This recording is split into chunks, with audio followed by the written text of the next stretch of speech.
Alors, les terriens de ce soir sont Marine Le Pen. Marine Le Pen, bonsoir. Bonsoir. Attendez, avant, j'ai un truc à dire au gréement. Vous pouvez rester, mais à condition que vous jouiez la chanson que j'ai demandé d'apprendre.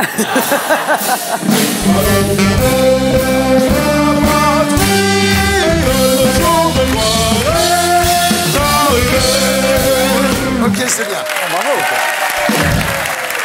Alors, Marine, vous voulez exclure Karim Benzema de l'équipe de France parce qu'il chante pas la Marseillaise. Nous, c'est surtout parce qu'il marque pas de but, en fait. Les deux, mon capitaine, hein, là, pour le coup. Autre terrienne avec nous ce soir, Océane Rosemary. Bonsoir. Alors, Océane, je voulais vous dire, je suis désolé, mais comme vous êtes une femme, vous aurez droit à 30% de promotion en moins qu'un homme. Et en plus, comme je suis lesbienne, normalement, c'est encore pire. Encore mieux. Autre terrien avec nous ce soir, Nicolas Bedos. Alors, Nicolas, vous êtes ici ce soir pour la spéciale Fils 2, Fille 2 de Salut les terriens. Mais voilà. Aux côtés de Marine Le Pen. Mais oui, mais d'ailleurs, c'est une comédie romantique que j'interprète avec Marine Le Pen, qui s'appelle Amour et Turbulence. Voilà. J'aurais dû demander à mon fils de vous interviewer, en fait. Bien. Et Frédéric Bonneau, bonsoir. Salut, Frédéric. Vous venez de remplacer Audrey Pulvar à la tête du magazine Les Inrecuptibles. Alors, c'est plus simple de critiquer le gouvernement quand on couche pas avec un ministre, j'imagine. C'est clair. C'est clair, d'accord. En P3, après le zapping et Gaspard Proust, nous accueillerons notre invité du samedi 20h ce soir, Anina Tchouchou, qui nous racontera son parcours des camps de Rome aux ors de la Sorbonne. Voilà, l'émission s'appelle Salut les terriens et le groupe Les Gréments de Fortune.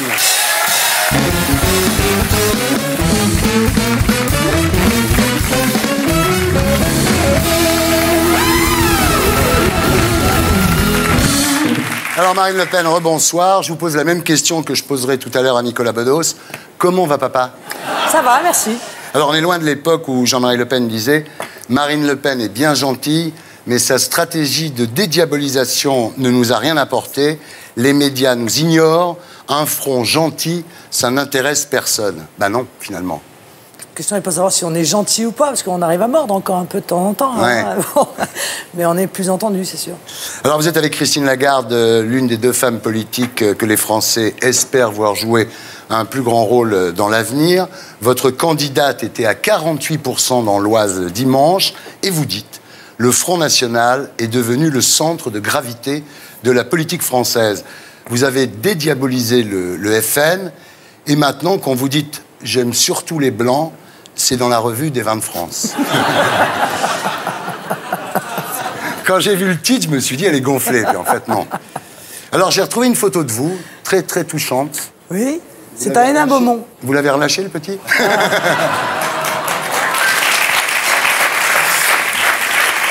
Bon. Alors, désormais, donc tout le monde le sait, la présidente du Front National n'est pas raciste, mais vous n'avez pas peur que les militants la prennent? C'est pas mal, ça. Ouais, c'est une vanne. T'as bien bossé, mon pote. Ouais, bah oui. C'est une vraie question en même temps. Venez dans les meetings du Front. Vous seriez surpris de voir que les électeurs du Front National sont très différents que l'image que vous vous en faites et de l'image qu'on en donne, d'ailleurs. Ouais. Alors, vous avez modernisé, féminisé, glamourisé le FN, sauf Thérèse Patry. Thérèse Patry, elle fait un peu old school, hein. C'est peut-être la coiffure. Alors, est-ce que vous avez Thérèse Travail et Thérèse Famille? Non, mais vous la connaissez, Thérèse Patry? Non, je la connais pas. Vous la connaissez pas? Moi, je trouve que tous ces gens qui se présentent aux élections législatives sans être des professionnels de la politique, qui ont tous les métiers. Après tout, c'est ça aussi la démocratie. Hein, c'est les citoyens dont on passe de la vie à dire qu'il faut absolument qu'ils s'investissent en politique. Ben, quand ils s'investissent, il ne faut pas, je crois, qu'ils soient victimes de... Continue, Thérèse. Alors, on ne va pas aborder le débat politique maintenant. Ce sera dans la deuxième partie de l'émission. Mais je voudrais quand même vous poser une question qui vraiment me brûle les lèvres. Imaginons que vous soyez élu. Vous faites quoi des délinquants qui sèment la terreur dans les cités? Ça va être difficile de les renvoyer dans leur pays parce qu'ils sont français. Je les mets en prison. Ah oui. Bah oui, j'applique la loi. Le problème, c'est qu'à force de condamner ces jeunes et que la sanction n'ait jamais de conséquences, c'est-à-dire qu'elle reste en suspension, eh bien, je pense que c'est une incitation à la récidive. Le laxisme en matière judiciaire agit comme une hormone de croissance, comme disait Xavier Hofer dans un article récemment. Vous savez, Marine, que la prison crée de la délinquance, donc c'est un cercle vicieux.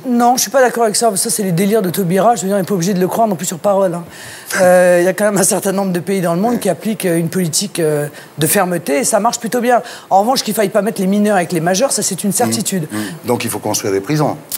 Je vous signale qu'on n'arrête pas de vendre des hôpitaux, des casernes en permanence.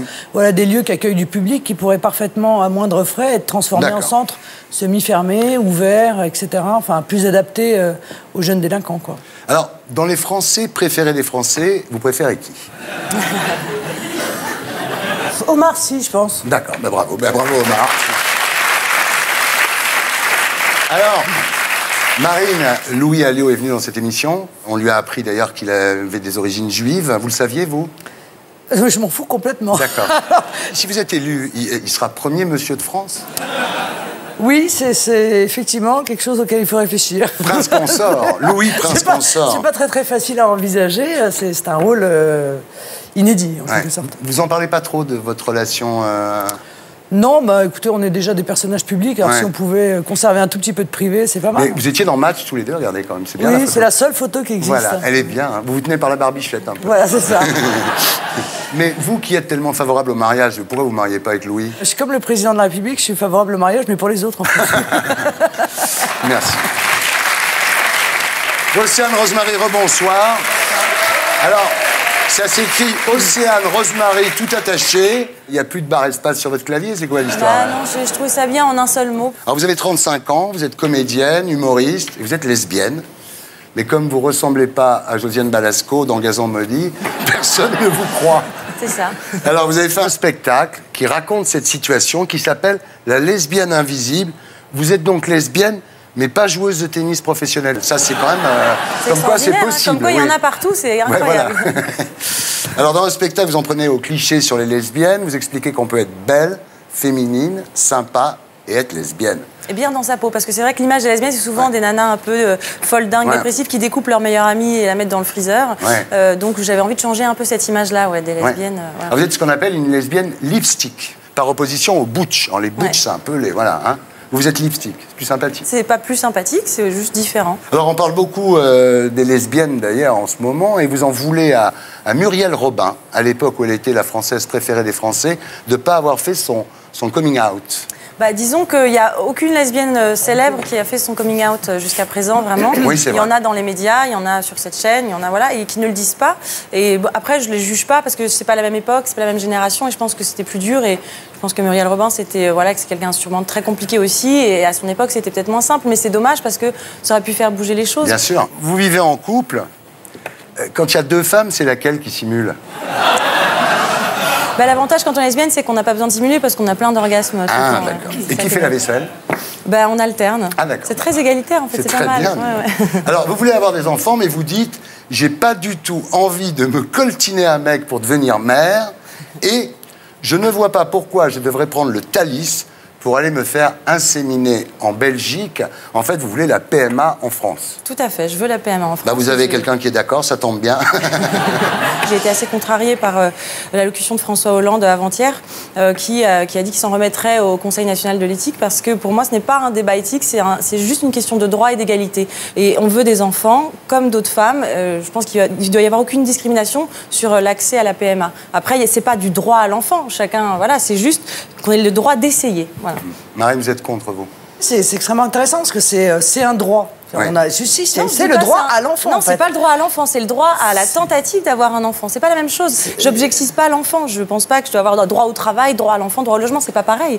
C'est le droit de comme ça que c'est exprimé. L'égalité, donc tout le monde a le droit à un enfant, quoi. Bon, sauf que le problème, c'est que la question, c'est le droit de l'enfant. Voilà, la question, c'est est-ce que l'enfant va avoir toutes les chances de son côté en vivant dans un mensonge biologique. Mais il n'y a pas de mensonge Bah biologique. si, parce que je veux dire, des enfants de deux femmes ou des enfants de deux hommes, ça n'existe pas, quoi. Voilà, point. Mais les adultes qu'ils vont devenir, je veux dire, quand ils vont aller se marier, par exemple, à la mairie, on va leur lire l'état civil et on dira, voilà, vous êtes l'enfant de Raoul et de Robert. Bon, moi je veux bien, mais ça va pas être facile, honnêtement. Quelle va être ta difficulté avec Raoul et Robert? Je comprends pas. Bah parce que c'est un mensonge biologique. Mais il n'y a pas de mensonge sur la filiation. On explique à l'enfant comment il a été conçu, d'où il vient. Regardez ce que disent les enfants élevés par des homosexuels. Ils disent, la seule chose qui nous a fait souffrir, c'est de ne pas avoir de reconnaissance et de droits. Donc si vous voulez protéger les enfants, protégez-les. Excusez-moi, Nicolas, vous qui êtes lesbienne. Oui, bien sûr, évidemment. Oui. Eh ben, ils sont très heureux, mes petits gosses, hein, depuis qu'on les élève tous les deux. Oui. Ils sont bien. Je trouve parfois, vous êtes trop sympathique même, Marine Le Pen. Mais de temps en temps, vous manquez un peu d'imagination. C'est-à-dire que quand on vous écoute, la France vous la ramenez toujours à sa chrétienté. Le couple, c'est forcément hétérosexuel. Et si on avançait un peu vers des moi, je veux trouvailles... dire, moi, je me moque que les gens soient homosexuels ou pas homosexuels. Honnêtement, c'est leur problème. Je trouve qu'en politique, on a déjà assez de choses à s'occuper. On va pas en plus s'occuper de ce qui se passe dans les plupart des gens. Voilà. Mais en l'occurrence, à partir du moment où personne n'est d'accord pour savoir comment un enfant peut vivre le fait d'être présenté comme l'enfant de deux femmes ou de deux hommes, je dis, le principe de précaution nécessiterait peut-être qu'on évite ce genre d'expérimentation. Regardez ce qu'ils disent, écoutez-les, ils existent. Ce qui est très difficile, c'est pas d'avoir des parents homo, c'est de vivre dans un monde qui ne cesse, comme vous le faites, de les montrer du doigt et de dire que c'est pas normal. De toute façon, on vous mettra pas d'accord. Ce qu'on peut dire pour conclure, c'est qu'Océane dit, un enfant, c'est pas un papa et une maman, c'est de l'amour et de l'amour. On va regarder à quoi ça ressemble. Ça me fait penser à autre chose. Que les femmes hétérosexuelles, mais alors là, toutes catégories confondues, disent systématiquement quand elles rencontrent une lesbienne. Mais c'est génial.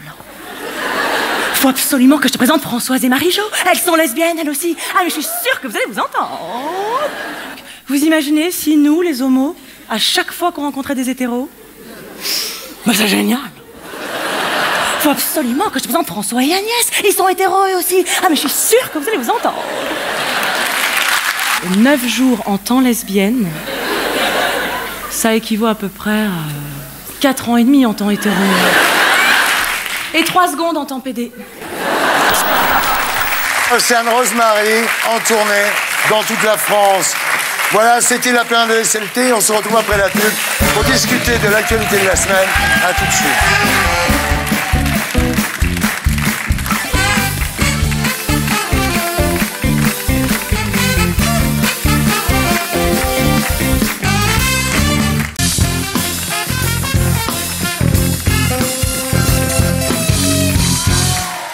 Rebonsoir les terriens, rebonsoir les terriens. Nous sommes toujours en compagnie de Marine Le Pen, d'Océane Rosemary, de Nicolas Bedos et de Frédéric Bonneau. Ah, Nicolas Bedos, rebonsoir. Bonsoir.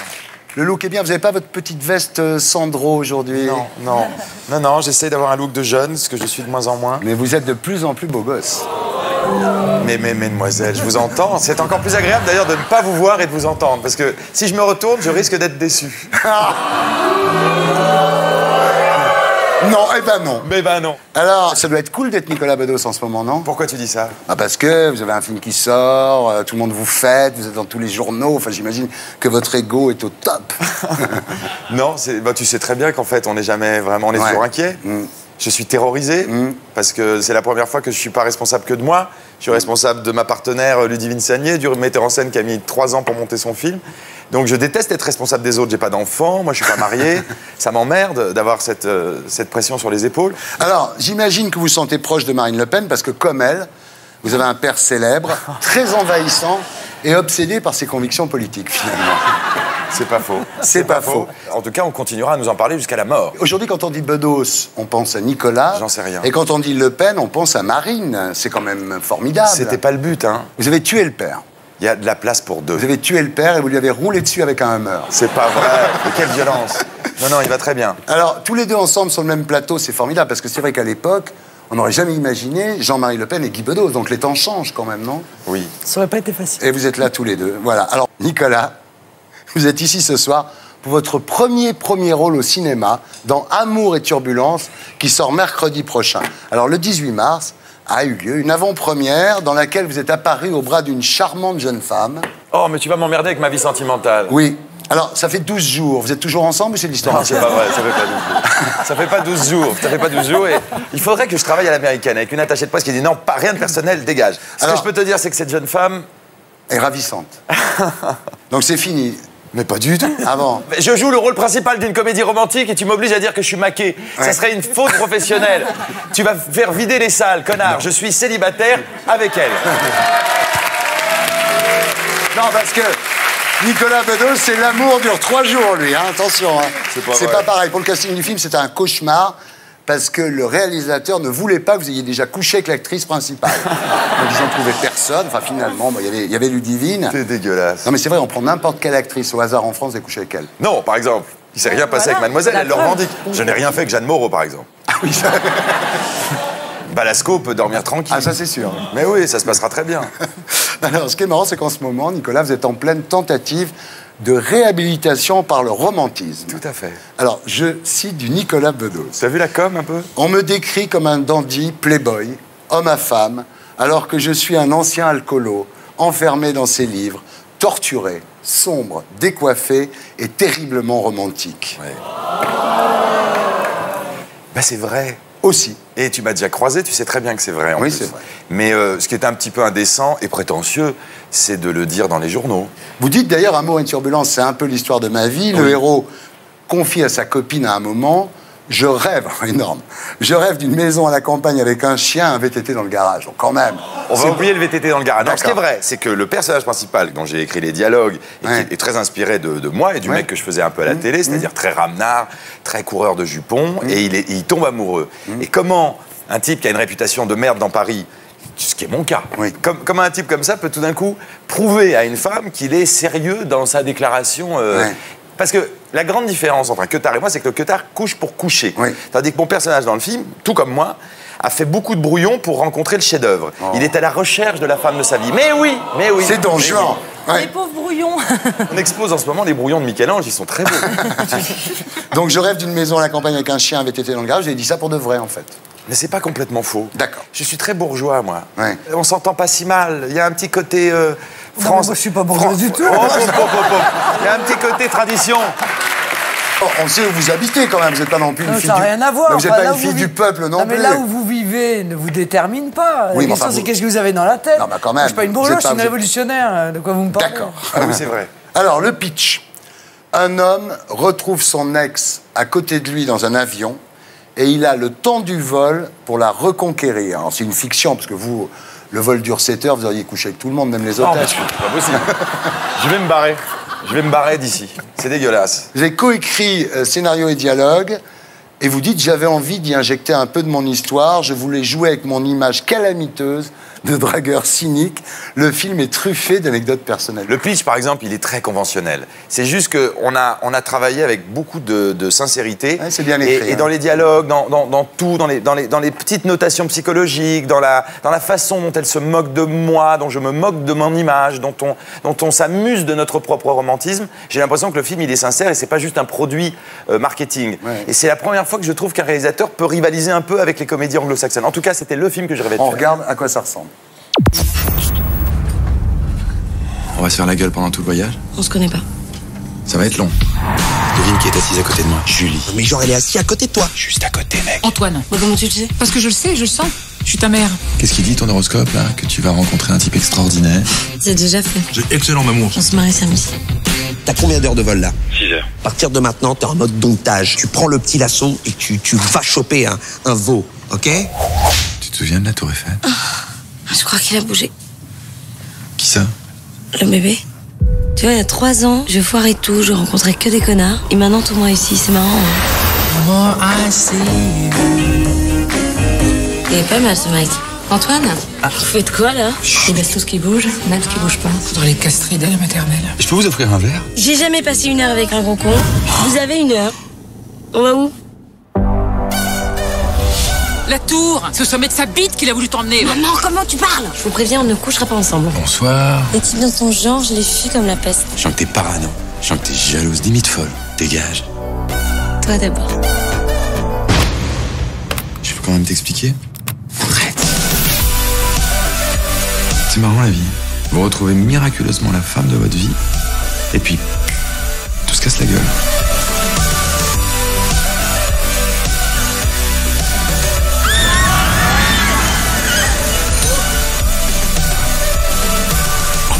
Embrasse-la dès qu'elle revient. Quoi? Tu lui roules une grosse pelle. Voilà, ça s'appelle Amour et Turbulence. C'est dans toutes les salles mercredi, allez le voir. Vous êtes très bien tous les deux avec Ludivine. J'adore. Hein, Ludivine Sagnier, même en dehors de son travail d'actrice, est une partenaire qui m'a permis d'essayer de devenir un acteur le temps d'un tournage. C'est-à-dire que sur le tournage, comme vous êtes infernal, vous vouliez vous mêler tout. Oui, tout. Et elle vous disait calme-toi, sois cool. Elle me disait ta gueule même. Ah oui. Elle me disait arrête parce que ton stress est communicatif et tu commences à me saouler. Ouais. Alors, vous répétez souvent, Nicolas, j'ai besoin qu'on m'aime. Vous confirmez que de nos jours, on trouve plus facilement de la drogue que de l'amour, finalement. Alors, le problème, c'est que vous vous droguez plus, vous buvez plus, vous baisez plus. Comment vous voulez faire rêver les jeunes? J'ai jamais dit que je buvais plus. En tous les cas, le film est bien, c'est déjà pas mal. Si tu le dis, toi, qui est je le dur. dis à la télé. Voilà, on passe maintenant à l'actualité de la semaine avec l'édito de Blacko.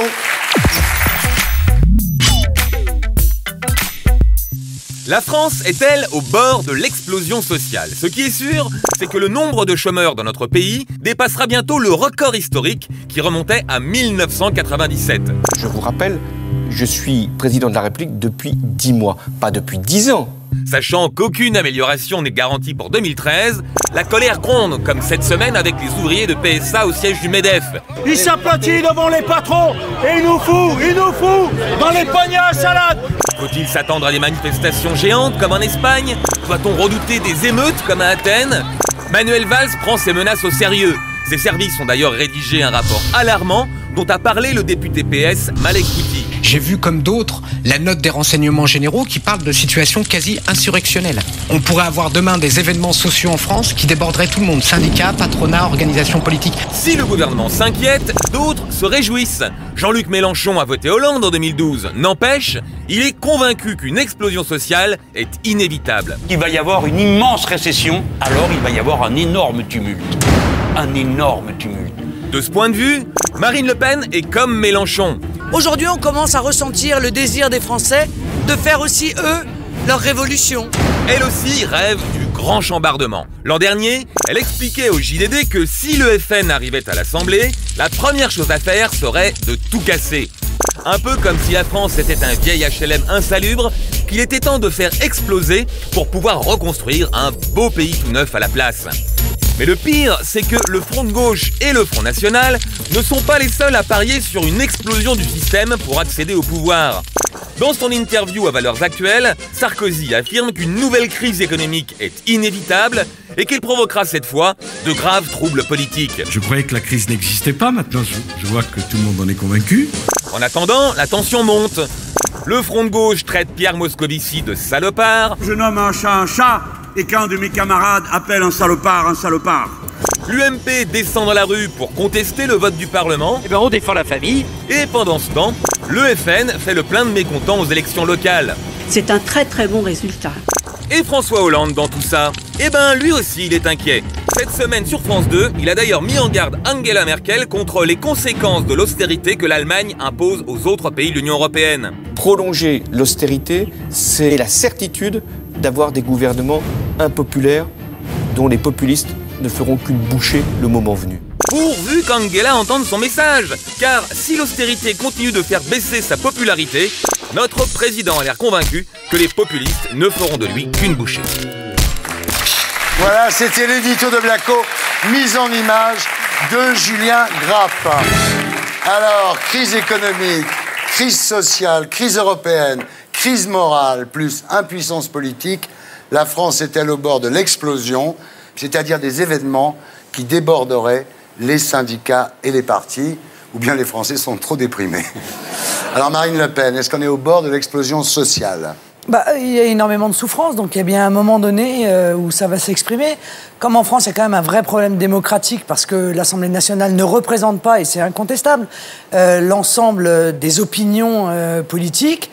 il y a quand même des chances pour que ça s'exprime ailleurs, quoi. Mais quand on entend, je veux dire, le président de la République, c'est quand même insensé d'entendre ça. Il dit pas l'austérité, c'est terrible parce que ça entraîne des souffrances, la baisse du pouvoir d'achat, des gens qui n'arrivent pas à boucler les fins de mois. Non, il dit l'austérité, c'est terrible parce que ça entraîne l'impopularité des gouvernements. Enfin, je veux dire, on rêve. Donc le seul problème que ça lui pose à lui, c'est le risque de ne pas être réélu, quoi. Nicolas, est-ce que vous craignez finalement une explosion sociale en France? Ce que je sens, c'est qu'évidemment, la droite, face à la crise, s'est cassée la gueule, la gauche se casse la gueule, et personne ne fait rêver. Mais je préfère ne pas rêver avec Hollande, pardonnez-moi, mais que de cauchemarder avec vous. C'est-à-dire qu'il ne faudrait pas que l'alternative soit plus violente que l'ennui et l'angoisse que ce gouvernement suscite. C'est-à-dire... Parce que ça, c'est les trucs qu'on entend comme ça, alors ça sort, oui, vous êtes un cauchemar, ça va être horrible, mais dans les faits, je veux dire, ça rime à rien. C'est quoi le cauchemar? C'est avoir un pays qui est une nation, qui maîtrise ses frontières, qui est libre de décider de son avenir, qui a une vraie démocratie qui fonctionne. Je vois pas ce qu'il y a là comme cauchemar. Je pense que le cauchemar, c'est aujourd'hui. Et ça fait 20 ans que ça dure, quand même. Bien. Frédéric. Le problème pour quelqu'un comme moi qui a voté François Hollande, c'est qu'il ne fait pas ce qu'il dit. Oui. C'est aussi simple que ça. C'est-à-dire que la campagne de François Hollande, elle a décollé au Bourget avec des envolées, mais lyriques contre la finance internationale. C'était son ennemi, il allait la combattre, etc. Et quand on voit l'évasion fiscale en France, ça correspond à peu près à notre déficit national. Mais il en a parlé, là, il y a 2 jours, de la finance internationale. Est-ce qu'il a dit quelque chose de gauche, François Hollande? Tu te souviens du film? Il a dit qu'il était plus socialiste. Mais c'est ça. Il a dit qu'il était le président des Français, mais pas socialiste. C'est très étonnant. C'est-à-dire que Lionel Jospin, en 2002, il avait commis l'erreur. C'est-à-dire qu'il avait dit « Mon programme n'est pas socialiste » avant le premier tour. C'est ça, avant le premier tour. Tandis que François Hollande, on a l'impression que c'est maintenant qu'il nous le dit. Mais il a découvert la crise, François Hollande, parce qu'il s'en était pas aperçu. Il a dit « Je savais pas que ça allait durer ». Et il a dit « Je suis pas socialiste ». Moi, j'ai surtout l'impression qu'il continue, en gros, quand même, à peu près la même politique que Sarkozy. Donc vous pensez qu'il va y avoir une explosion sociale, c'est-à-dire dans la rue? Je pense qu'il y a une sidération de la part des gens, comme moi, qui souhaitaient une vraie alternance. Et on est bien obligé de se rendre compte que cette alternance politique n'a pas lieu. Et donc il y a un effet de tristesse, effectivement, qui est réel en ce moment. Et qui peut se traduire par des troubles. Les ouvriers français, que quand même, longtemps, on mettait un peu au centre des politiques nationales et des politiques de gauche, aient l'impression qu'on s'occupe de tout sauf d'eux, c'est quand même un peu difficile de leur donner tort, il me semble.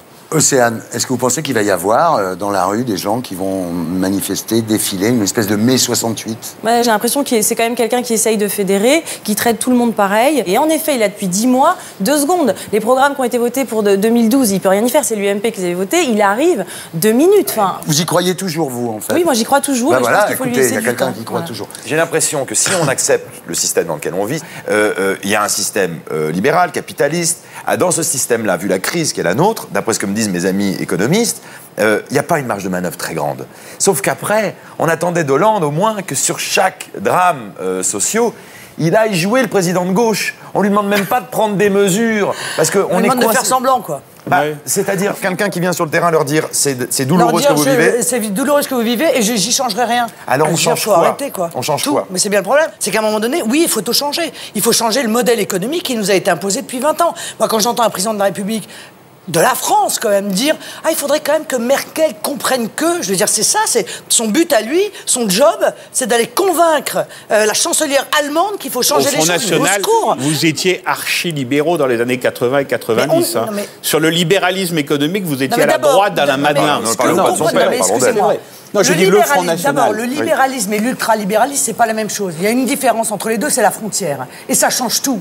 Parce que c'est l'absence de frontières qui permet l'ultralibéralisme. C'est l'absence de frontières qui permet la spéculation internationale. C'est l'absence de frontières qui permet de mettre en concurrence les ouvriers chinois avec les ouvriers français. Marine Le Pen, vous avez beau être super patriote, finalement, plus la France va mal, mieux c'est pour le FN. Mais ça n'a aucun sens. Je veux dire, moi, si je pouvais aller passer mes week-ends avec mes enfants, partir à la pêche et prendre des vacances régulièrement à Trinité-sur-Mer, ça m'irait très bien, si vous voulez. Si la France allait bien, faites-le, il n'y a aucun problème. Faites-le. Voilà. Je ferai autre chose. J'ai été avocat, j'ai travaillé, je ferai autre chose. Si je suis là, c'est parce que je pense que j'ai des solutions à apporter. Il y a évidemment la solution où Hollande arrive à faire changer Angela Merkel d'avis, où Angela Merkel perd les élections, enfin voilà. Mais bon, sinon...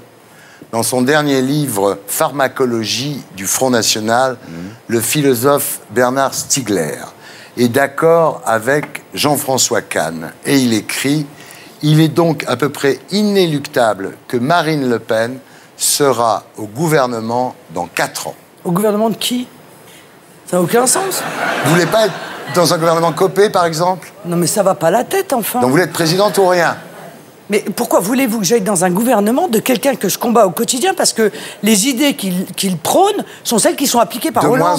De moins en moins. Les idées de Copé et de Sarkozy étaient de moins en moins éloignées des vôtres. Ça nous permettrait au moins de savoir enfin si vous savez faire le job. C'est pour ça que voter pour le Front National, politiquement, ça ne sert à rien. Pourquoi? Parce qu'elle ne sera jamais au pouvoir. C'est-à-dire qu'au mieux, je serai au mieux, mais je serai pas un vulgaire mieux du mieux, ministre, vous serez quoi? Non, mais il a raison, du gouvernement de... Tout à fait, je suis d'accord avec vous. Au mieux du mieux, vous serez ministre du commerce extérieur de Jean-François Copé. 2 mois. 2 mois. Et si en plus vous faites ça, vous passerez du côté des nantis, des élites, de ceux qui gouvernent. Mais avec votre air suffisant, là. Non, non, vous pouvez parier votre salaire de l'année, parce que je pense qu'on pourrait le distribuer au resto du cœur. Vous ne serez jamais élu président de la République? Ouais. Ah oui, je parie mon salaire de l'année. C'est vrai? Oui. Et voter pour vous ne sert à rien, sinon d'exprimer une authentique souffrance sociale, ça sûrement. Non mais dès comme vous, il faudrait que j'en amène sur tous les plateaux. Mais oui, parce que vous n'avez pas l'habitude, vous avez plutôt des mecs qui tremblent en disant aïe aïe aïe, elle va arriver au pouvoir, ça va être horrible. Non, dès comme vous, moi je vous dis, vous n'arriverez jamais au pouvoir. Ils osent plus maintenant. Alors, partant du postulat, Marine présidente. Non mais là, on est dans le physique, on est dans la personnalité. Le problème de Marine Le Pen, c'est que quelle équipe vous allez mettre au pouvoir? Qui sont ces gens que vous représentez? C'est vrai que, très honnêtement, les types qui nous gouvernent depuis 30 ans sont tellement compétents que je comprends qu'on n'ait pas envie d'en changer. Hein. Ah non, ça franchement, je comprends. Moi, je pense que Marine Le Pen, la première chose qu'elle fera si elle est présidente, vous allez rouler une pelle à Yannick Noah en signe d'apaisement, non? Je lui veux pas de mal, ce pauvre garçon. Bien. Alors, la priorité nationale. Oui. Tu sais ce que c'est, la priorité nationale, toi?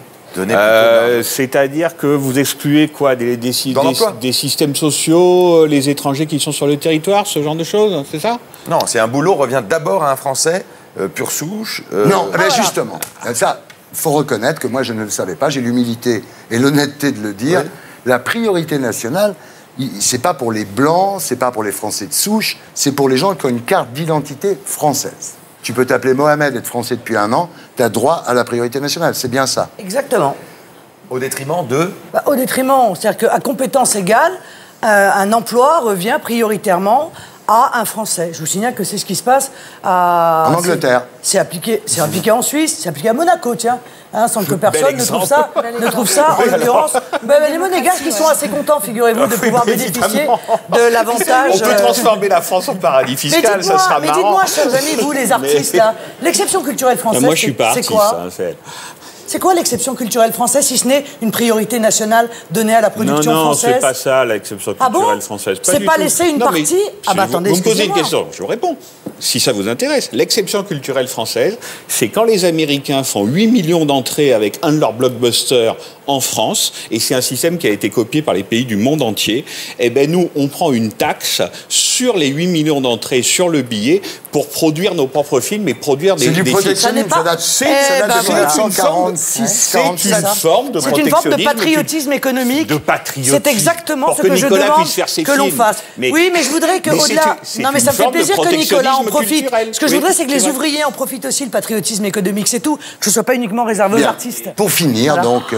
sortie de l'euro, priorité nationale, il y a quoi d'autre comme urgence? Il y a la primauté, de la loi nationale sur la loi européenne. C'est quand même insensé que dans un pays qui s'est battu pour être libre, le peuple n'a pas le droit de décider de ce qui est bon pour lui ou mauvais, cher monsieur. Ah, ça n'est plus le cas aujourd'hui. Je veux dire, aujourd'hui, ça n'est plus nous qui décidons. On n'a plus notre souveraineté territoriale, on n'a plus notre souveraineté monétaire, on n'a plus notre souveraineté budgétaire, on n'a plus notre souveraineté législative. Qu'est-ce qui nous reste? Je veux dire, à part le mariage homo, permettez-moi. Hein. Bon, c'est le seul truc, à la limite... François Hollande peut changer. Pour le reste, il n'a plus les manettes. Voilà. Bon, eh bien, moi, je veux rendre ça aux Français. Mais c'est une question de démocratie. Bien. Frédéric Bonneau, donc on l'a compris, vous étiez ici ce soir pour réaliser le rêve de votre vie, rencontrer Marine Le Pen. Vous ne pouvez pas me faire la bise. Non, mais ça ne me traumatise pas. Donc vous venez de remplacer Audrey Pulvar à la tête de la rédaction des Inrecuptibles. Alors, Audrey Pulvar n'aurait sans doute pas été virée si elle n'avait pas été la compagne d'Arnaud Montebourg. Donc c'est un peu... grâce à lui que vous avez trouvé du boulot. Non, ça, c'est pas vrai. Vous n'êtes pas le seul Français qui a trouvé du boulot grâce à Arnaud Montebourg. Non, on n'est peut-être pas assez nombreux. Oui, ça c'est sûr. Oui. Non, non, mais je ne crois pas que ça soit à cause de ça, non. Alors, Frédéric, je vais expliquer, c'est quoi les Inrocks? Alors, c'est que c'est un magazine politique de gauche un peu bobo bisounours. C'est aussi un magazine culturel très snob, un peu underground. Alors, expliquez-nous ce que c'est, vous avez 30 secondes. Eh bien voilà, c'est tout ça à la fois. C'est-à-dire, les Inrocks, c'est d'abord la défense d'un goût culturel. C'est-à-dire que notre problème, c'est qu'on aime plein de choses, mais pas forcément les choses les plus connues, qui vendent le mieux, qu'on voit le plus à la télé. Et en plus, ça se rajoute un autre problème, c'est qu'on est plutôt défricheurs. C'est-à-dire que souvent, on les trouve quand ils vendent 5000 disques. Et quand ils en vendent 500 000, tout le monde se précipite. C'est toute la beauté. C'est l'avant-garde, donc il est ça a un côté avant-garde. On aime bien les radicalités artistiques, oui, c'est vrai. Merci, Océane, merci d'avoir été avec nous. La lesbienne invisible, donc sur toutes les scènes de France. Merci beaucoup. Voilà, c'était la PD de SLT. On se retrouve après la pub avec le zapping, Gaspard Proust et notre invité du samedi 20h, ce soir Anna Tchouktchou, qui nous racontera son parcours des camps de Rome aux ors de la Sorbonne. À tout de suite.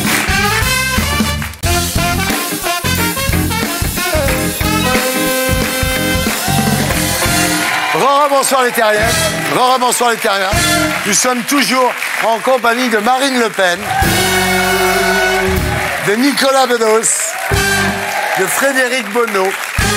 Et nous accueillons notre invité du samedi 20h ce soir, Anina Tchouktchou. Bonsoir.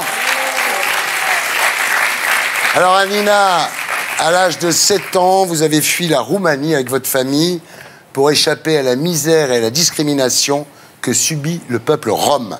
Après un parcours chaotique à travers les camps italiens et les squats français, souvent obligés de mendier, vous trouverez les ressources pour devenir une lycéenne brillante. Et aujourd'hui, vous êtes à la Sorbonne en master de préparation à la magistrature. Vous nous raconterez votre histoire à 20h. J'accueille maintenant Gaspard Proust pour « Elle est belle la vie ».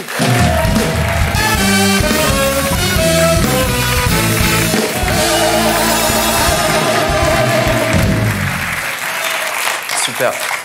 Retour du prince en exil. Alors, Sarko, il fait ça très très fin, quoi, subtilement. Il délègue aux autres, Sarko, il se mouille pas, c'est vas-y, vas-y. La Libye qui parle de sa stature internationale, le Qatar qui parle de sa stature économique, le juge gentil qui parle de son statut juridique.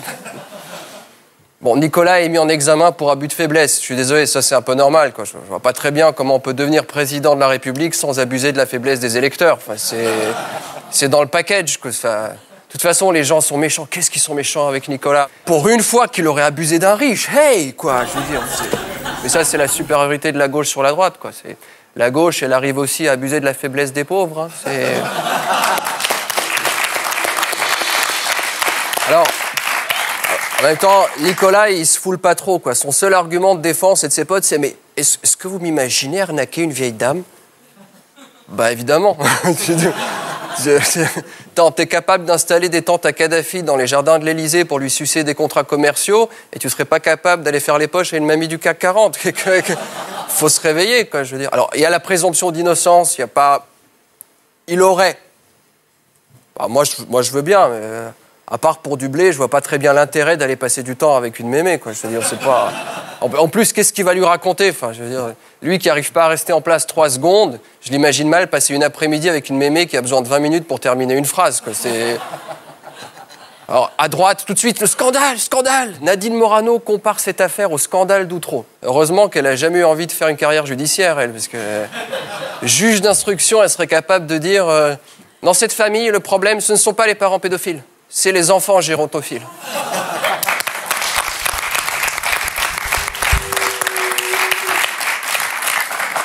Alors Sarko qui a déclaré « La pluie finit toujours par laisser la place au soleil ». Maintenant, au moins, on sait qui est le parolier de Carla Bruni. Jean-Marc Ayrault a lancé une mobilisation générale pour l'emploi. Vous savez, Jean-Marc Ayrault, Jean-Marc Ayrault qui pousse un cri de mobilisation, c'est à peu près aussi crédible que de voir le pape inaugurer une partouze. L'Europe tremble parce que Chypre s'effondre. Non mais franchement, Chypre, quoi. Alors évidemment, tout le monde est scandalisé, tout le monde s'agite. Oui, mais c'est un scandale, maintenant eux aussi, ils auront droit à l'austérité. Moi, je vois pas le problème, là aussi. Si on applique l'austérité à Chypre, ils vont revenir à ce qu'ils faisaient avant, quoi. La feta et des herbes de Provence. Enfin, du coup, ça fait beaucoup jaser Mélenchon. Mélenchon qui traite les ministres de finances de l'Eurogroupe de 17 salopards. 17 salopards. On voit que niveau cinéma, au front de gauche, ce sont encore des séances de rattrapage. Hein, c'est pas... En tout cas, Mélenchon, au niveau sémantique, parce qu'il a fait des petites phrases genre années 30, tout ça, un peu... Des trucs que même le FN n'ose plus. Hein. Même le FN, mais le FN, il a perdu toute sa verve. Aujourd'hui, le FN, c'est quoi? C'est Metallica qui chante du Jennifer. C'est ça. ça fait plus... Parlant de mœurs musicales dépravées, mariage gay. Bon, personnellement, je pensais qu'on avait fait le tour du sujet, qu'on l'avait compris, mais là, non, là, ça continue. Mariage gay, ils font une manif. Avec ce truc, de toute façon, la droite fait vraiment n'importe quoi. Moi, je veux pas être celui qui rajoute de l'hépatite sur la GPA, mais cette manif avait des relents très réactionnaires, très nauséabonds, quoi, très... Oui. Gazer des mioches, enfin, je veux dire... En plus catholique. Il y a eu cette photo terrible de Boutin au sol, comme ça, au milieu. Enfin, l'horizontale, c'est pas son truc, quoi, je sais pas. Parlant de PMA, il y a encore une histoire de bébé congelé. Ce qui me choque toujours dans ces histoires, c'est pas tant l'infanticide que la congélation. Dire, pourquoi la mère congèle son gosse? Non, mais elle attend une offre de Spanghero.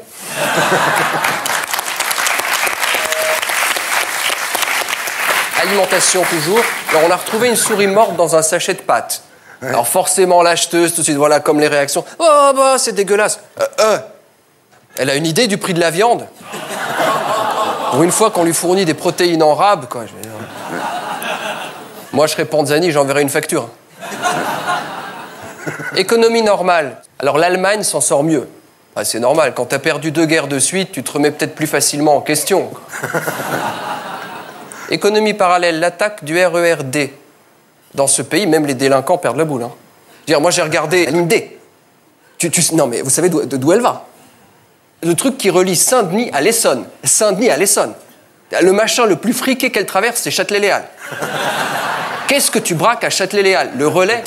De toute façon, je me disais, contre la délinquance dans ce pays, on a tout essayé, mais pas la charia. Non, parce que si on commence à couper un bras à chaque délinquant, en termes de réinsertion, à part faire Captain Crochet dans la parade chez Mickey, Et encore, je pense pas aux multirécidivistes. Hein. Eux, ils n'auront qu'une possibilité de réinsertion, dire le foot. Mais comme ballon. C'est les hommes troncs qui rebondissent dans les filets, quoi. Culturellement. Semaine difficile, on a perdu Koh-Lanta. Tout ça parce qu'un candidat est mort. Bon, fallait s'y attendre, quoi. À force de se faire bouffer, fallait bien que les asticots prennent leur revanche un jour.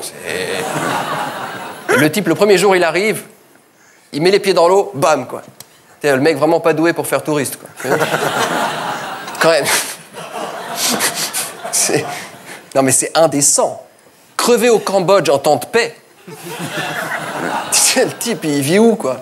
Enfin, il vit plus. Ascenseur social.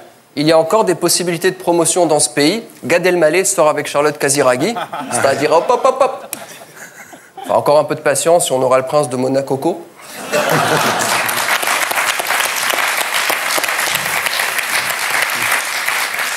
Ceci dit, je m'inquiète. Hein, le grand-père qui est sorti avec Grace Kelly, la fille avec Vincent Lindon, la petite fille Gad Elmaleh. Who's next? Hein? Si Gad et sa copine ont un gosse, il va sortir avec qui? Nabila, Kev Adams, guerre. La Corée menace d'attaquer les États-Unis.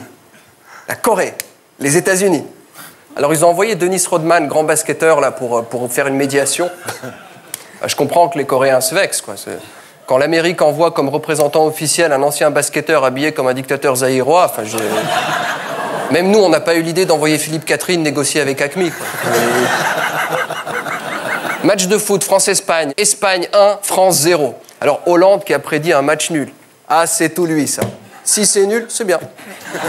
Avec lui, l'essentiel, c'est pas de gagner, mais de pas perdre tout seul.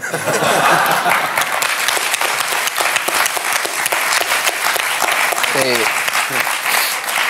J'ai une pensée émue quand même pour l'Espagne, quoi. C'est émouvant. Si l'avion espagnol il se crache, le pays perd la moitié de son PIB, quoi. Puis les footballeurs, quoi, moi, je veux pas les dénigrer. Pour une fois qu'on voit des milliardaires suer comme des manutentionnaires, quoi, c'est...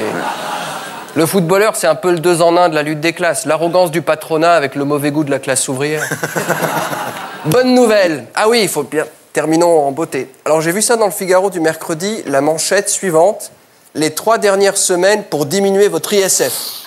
Enfin, heureusement qu'il y a encore une presse optimiste dans ce pays. Alors, est pas belle la vie? Voilà, c'était Gaspard Proust, que vous retrouverez ici la semaine prochaine. Et d'ici là, sur canalplus.fr, vous pouvez suivre l'actu de l'émission et réagir sur Twitter via le compte Les Terriens et le hashtag SLT. On passe maintenant à notre invité du samedi 20h.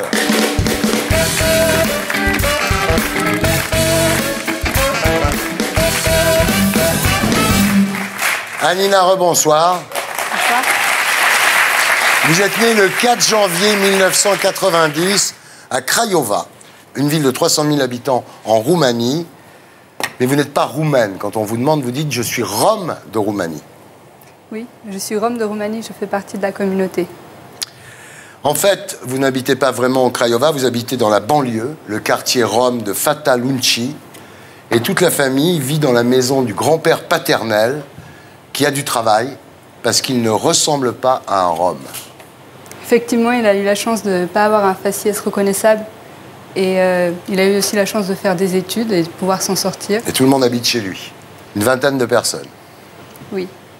Alors le sol est en terre battue, il n'y a pas d'eau courante, pas de sanitaire. C'est un peu le 19e siècle quand même. Hein.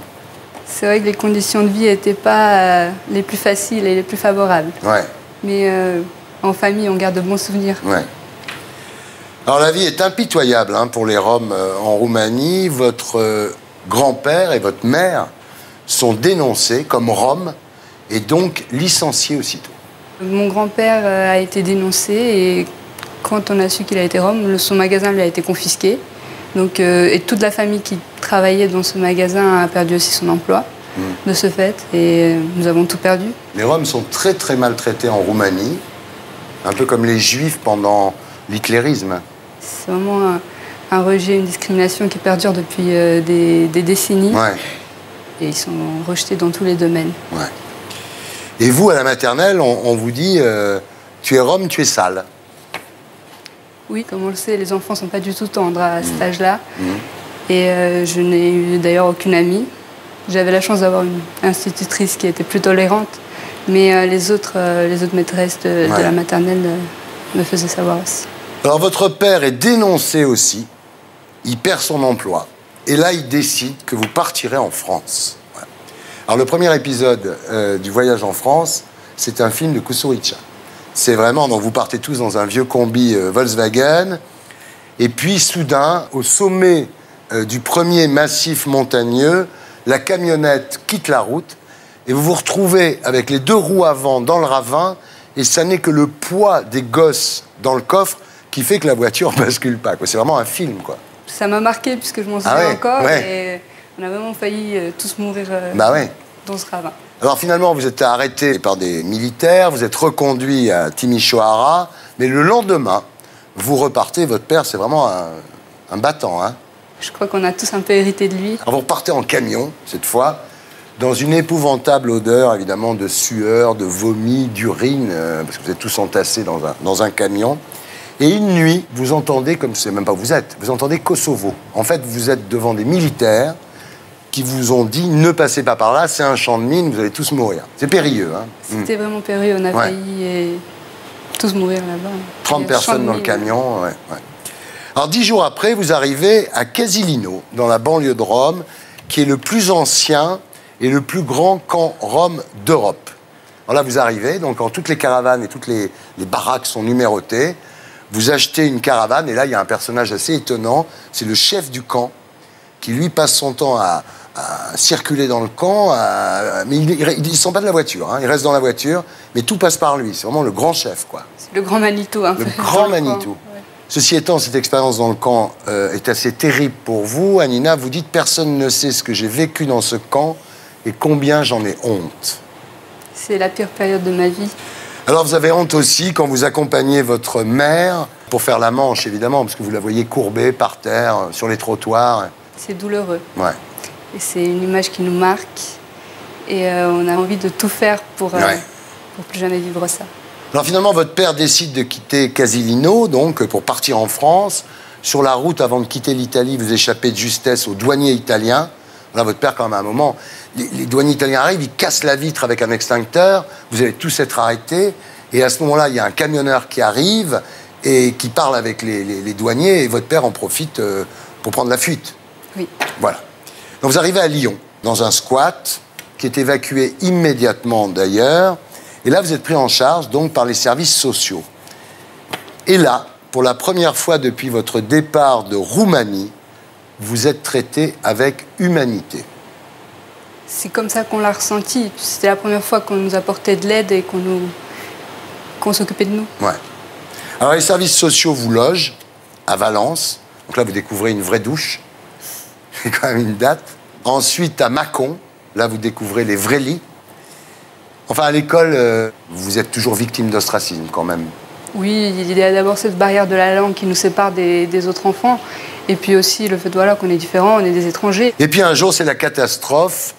Votre demande d'asile est rejetée, donc c'est l'expulsion. Et là, votre père ne baisse pas les bras. Il achète une camionnette, il achète toujours des camionnettes, votre père. Il achète une camionnette, il prend la direction de Bourg-en-Bresse. Et là, vous vivez dans la camionnette, votre mère mendie, jusqu'au jour où une femme arrive, s'approche et dit « Romagna ?» Elle dit « Oui, Romagna, oui. » Et cette femme, Jacqueline, et son mari, Pierre, vont vous tirer de la misère. Ce sont nos anges gardiens. Ouais, gloire leur soit rendue. Oui, et ils ne sont pas les seuls d'ailleurs. Il y a aussi d'autres personnes qui nous ont aidés par la suite. Et là, ils vous trouvent une HLM.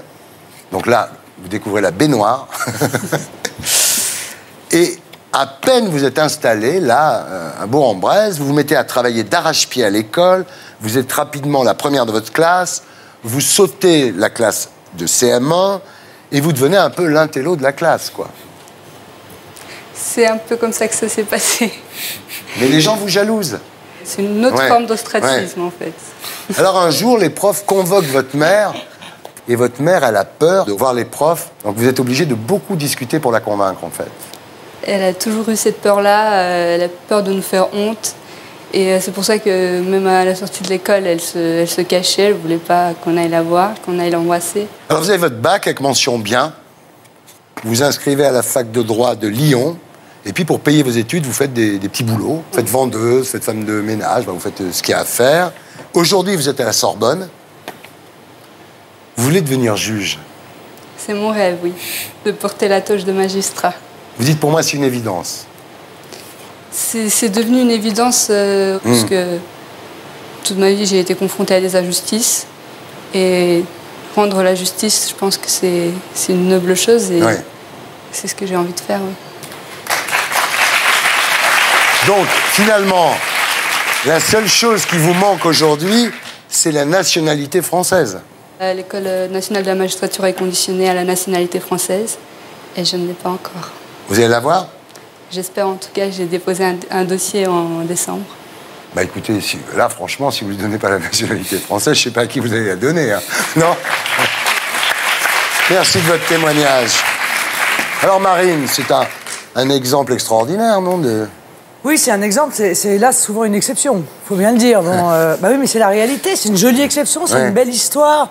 Et moi, je pense que si quelqu'un mérite d'avoir la nationalité française, c'est probablement plus elle que les milliers de délinquants à qui on la colle automatiquement chaque année. Bon, Marine Le Pen, mesdames, messieurs. Non, mais parce que je pense que quand on demande la nationalité, il faut la mériter. Qui sommes-nous pour parler de mérite? On est tous les deux gosses de riches qui avons été favorisés par la vie. Ça n'empêche pas, il y a des gosses de riches qui sont des petits salauds et qui font du mal aux autres et qui respectent pas la loi et qui sont des voleurs, des violeurs et le reste. Bon. Vous arrêtez pas de parler de délinquants, de racailles, de tout ça. Il y a un déterminisme que vous pouvez pas connaître puisque le vôtre, il est doré. Mais celui des petits délinquants dont vous parlez d'éducation un peu, parlez de la façon dont vous considérez que quand on est pauvre, on est un délinquant. Bah pas moi. Non, ça. Au lieu de constater la délinquance et de vouloir taper dessus comme une brute qui ne réfléchit à rien, parlons un peu tout simplement de l'origine. Vous la connaissez pas, cette origine? De l'origine, c'est-à-dire? C'est-à-dire de qu'est-ce qui s'est passé dans la famille, comment se sont comportés les parents, quel a été le rapport avec l'école, toutes ces choses-là. Vous en parlez jamais, vous parlez juste de tout de suite éradiquer la vermine. Non. Moi, je crois en l'homme. Moi, je pense que l'homme, il est capable de décider ce qu'il veut faire dans sa vie. Ah oui. Ok ? Donc moi, le côté, ils sont nés dans des familles pauvres et par conséquent, ils deviennent des délinquants. Vous entendez pas ça? Non. Il y a des Mais vous êtes millions qui pour le savoir? de gens. Mais quand vous serez victime de ces jeunes que vous voulez aider, eh bien, probablement, vous parlerez autrement. Et d'ailleurs, vous faites quoi pour eux, cher ami? Ah non, mais c'est pas... Moi, je suis pas responsable politique. Non, mais vous faites quoi pour eux? Vous donnez de l'argent aux associations? Vous allez le samedi ou le dimanche aider dans les centres de réinsertion? Vous faites des spectacles gratuits? Vous faites quoi pour eux, à part donner des leçons de morale? Je donne pas des leçons de morale. C'est vous qui donnez des leçons de morale en disant « Elle, d'accord, lui, non ». Ça, c'est de la morale. Un mot, Bono, on y va. Là, on est dans la routine, elle est dans son fonds de commerce habituel. Je préfère l'histoire de notre ami qui montre que parfois la France réussit son intégration et à mon avis, elle continuera à le faire. Le mot de la fin pour vous? Pour moi, ce n'est pas un parcours exceptionnel. Ça n'a rien d'extraordinaire qu'une Rome arrive à la Sorbonne. C'est ce que je voulais dire en écrivant ce livre. Si j'ai accepté de témoigner, c'était juste pour avoir apporter un regard différent sur la communauté, pour dire que toutes les personnes qu'on voit dans la rue aujourd'hui et à côté desquelles on passe avec indifférence et rejet et bien plus encore. C'est ce que vous dites dans votre livre. Voilà. Quand il y a une femme mendier, une petite fille à côté, pensez à la petite fille. Voilà, exactement. Ils peuvent tous avoir le même parcours que moi et les mêmes rêves que moi. Il faut juste leur tendre une main et changer son regard, simplement. Ça sera le mot de la fin. Voilà, c'était Salut les Terriens, votre talk du samedi, avec Marine Le Pen, présidente du Front National, Océane Rosemary, la lesbienne invisible, en tournée dans toute la France, Nicolas Bedos, Amour et Turbulence, en salle le 3 avril. Allez-y, Frédéric Bono, directeur de la rédaction des Inrecuptibles, merci. Et Amina Tchoutchou pour Je suis Tzigane et Je le reste chez City, merci beaucoup. Merci à tous ceux qui m'ont aidé à faire cette émission. Je vous laisse avec Made in Groland la semaine prochaine. Rendez-vous ici, sur ce plateau. Et en attendant, canalplus.fr avec l'édito de Blacko, l'édito des Gréments et Gaspard Proust. Salut les Terriens!